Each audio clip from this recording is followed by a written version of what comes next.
Maka kalau di Indonesia itu di antara 5 sila Pancasila, dalam sila keempat itu disebutkan permusyawaratan. Itulah yang menyebabkan Indonesia yang memiliki diversity sangat tinggi ya. Dan tidak ada dunia yang memiliki diversity sebanyak Indonesia. We have more than 17,000 islands, more than 500 local language, dan banyak sekali ras di Indonesia. Yang jaraknya antara timur sampai barat itu lebih dari pantai barat dan timur Amerika.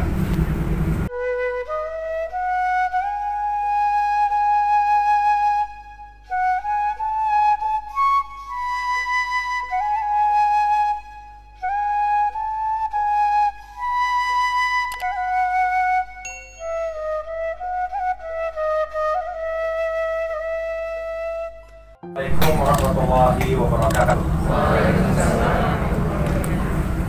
Alhamdulillah, wassalatu wassalamu ala rasulillah wa ala alihi wa sahbihi wa man wala. Selamat pagi dan salam sejahtera untuk kita semua. Good morning everyone. Excellency, Profesor Ron, Yas, Amar, Haidar dan Pak Agung, Taufik juga, Kevin, dan seluruh mahasiswa-mahasiswi dan para peserta konferensi yang saya hormati.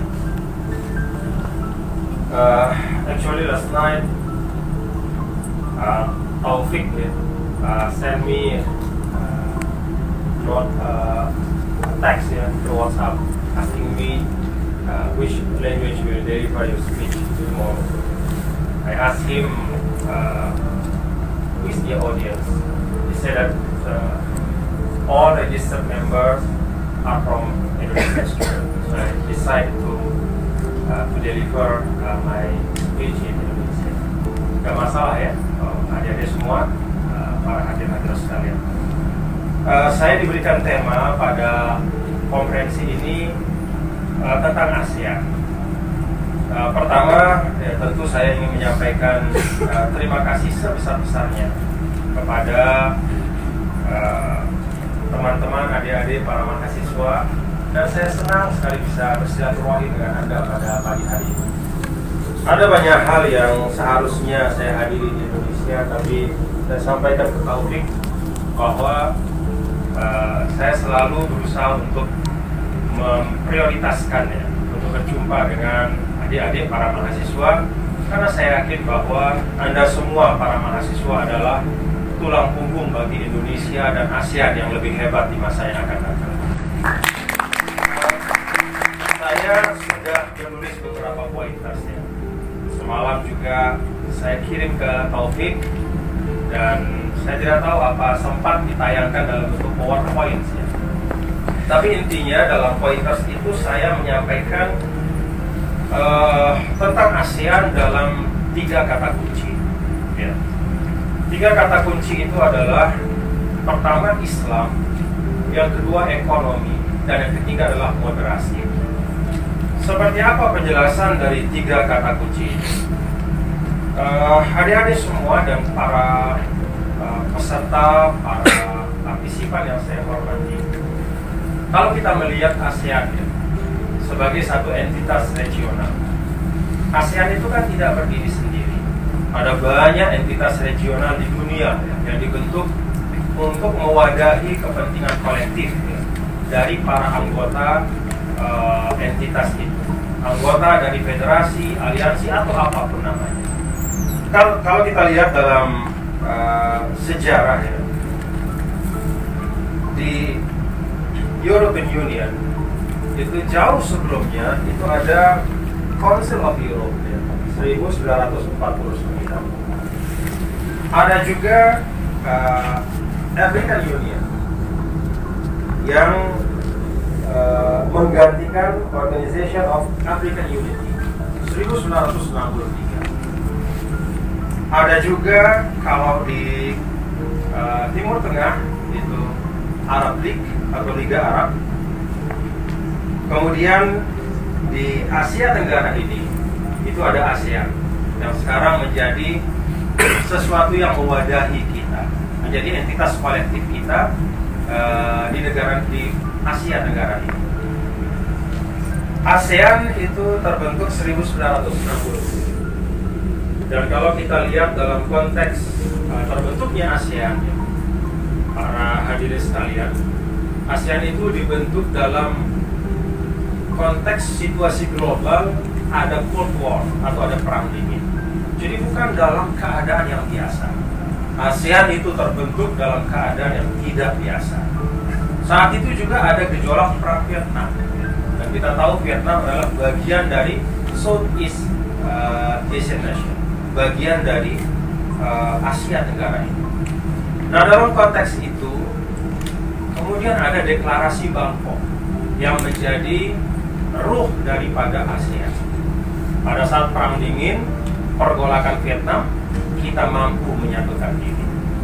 Nah, saya mengajak para hadirin ya, partisipan sekalian untuk merenungkan konteks sejarah ini dalam perspektif bahwa ternyata dalam situasi turbulensi seperti itu kita mampu menghimpun diri kita, dan ternyata aliansi atau entitas kolektif di negara di bagian Tenggara Asia ini atau Asia Tenggara ini ternyata sampai sekarang dicatat oleh sejarah sebagai organisasi yang paling stabil dibanding dengan organisasi-organisasi yang tumbuh di bagian-bagian negara yang lain, di bagian-bagian dunia yang lain. Nah, pertanyaannya para hadirin sekalian, kenapa ASEAN itu bisa memiliki resiliensi? Dia punya sustainability, dia punya keberlanjutan, dia punya daya tahan. Padahal dunia sudah berubah luar biasa. Kalau kita simak opening speech dari Profesor Ron tadi, bagaimana our world is changing very fast, bahwa society itu sudah terhubungkan dengan pola-pola baru yang dibentuk oleh perkembangan teknologi.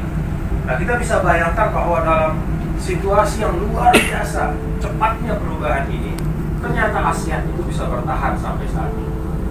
Apa kuncinya? Nah, para hadirin dan partisipan yang saya hormati, ada hal yang menarik. Kalau kita bicara tentang negara-negara di Asia, kita ambil contoh Indonesia. Saya tahu bahwa sebagian besar, termasuk terkecuali tentu Profesor Ron ya, adalah para pelajar dari Indonesia. Kalau kita lihat Indonesia ketika dibentuk, para founding fathers kita di Indonesia, they have very different school of thought. Mereka punya mazhab pemikiran yang sangat berbeda satu sama lain. Ada yang sangat liberal, ada yang menganut pandangan sosialis, ada juga yang memiliki pandangan keislaman yang sangat kuat. Tapi ketika mereka berkumpul bersama membentuk Indonesia dalam forum yang dulu disebut BPUPKI, lalu kemudian berkembang menjadi PPKI, Panitia Persiapan Kemerdekaan Indonesia, semuanya itu para founding fathers itu berpikir dalam kerangka bagaimana menciptakan satu visi bersama. Jadi visinya bukan bagaimana memenangkan ideologi saya, karena kalau bicara memenangkan ideologi saya, maka tidak akan pernah terbentuk Indonesia. Saya yakin juga di negara-negara yang memiliki multikulturalisme kuat, ya, termasuk di Malaysia.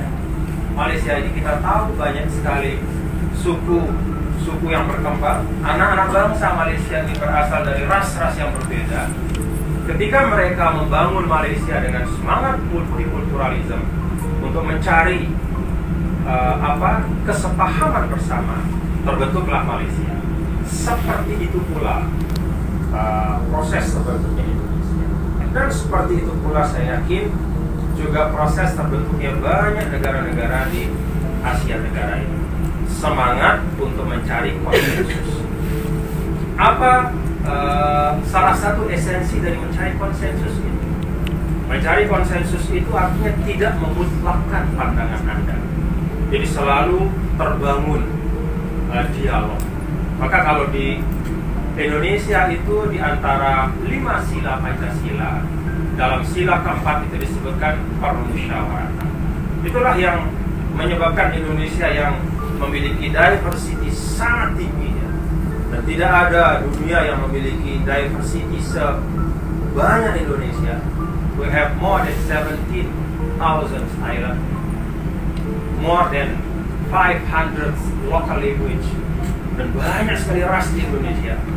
Yang jaraknya antara timur sampai barat itu lebih dari pantai barat dan timur Amerika. Punya penduduk lebih dari 237 juta. Bisa menjadi satu negara dan satu bangsa karena memang dari awal kita punya semangat untuk membangun konsensus. Dan kalau kita bicara tentang konsensus, para partisipan, konsensus itu dilandasi dengan keinginan untuk membangun kolaborasi. Nah, kalau kita lihat tajuk pada hari ini, Connecting with Technology as a Society. Jadi kata connecting itu juga mengasumsikan di belakangnya itu ada collaboration. Dan collaboration itu kalau dalam falsafah Indonesia, atau bahkan kita sampaikan falsafah di ASEAN itu yang sering disebut dengan gotong royong dan kebersamaan. Kalau dalam Islam itu disebut dengan silaturahmi. Jadi saya sebagai seorang muslim misalnya, ketika berkiprah sebagai warga Indonesia, ya saya juga mengambil inspirasi dari nilai-nilai keislaman ini. Dan kalau kita melihat ke the prime source of Islam, yaitu Al-Quran, you can mention setiap perintah dari Allah atau Tuhan yang Maha Kuasa, Allah Subhanahu wa Ta'ala, itu selalu dalam bentuk plural atau jamak. Jadi seruannya adalah seruan untuk bersama-sama. Hampir tidak ada seruan untuk satu persatu orang, tapi selalu adalah bersama-sama dalam bentuk kolektif. Nah, ini yang saya ingin ajak kita semua untuk ada di back mind kita. Semangat berkolaborasi, semangat untuk mencari titik temu. Keseluruhan ini mencerminkan cara berpikir yang disebut dengan cara berpikir moderat atau ada moderasi. Jadi moderasi itu adalah kesediaan kita untuk melihat perbedaan itu bukan dalam konteks saling menegasikan, tapi perbedaan adalah kesempatan kita untuk belajar apa yang terbaik dari siapapun untuk memperkaya hazanah kolektif kita. Itulah yang membangun Indonesia.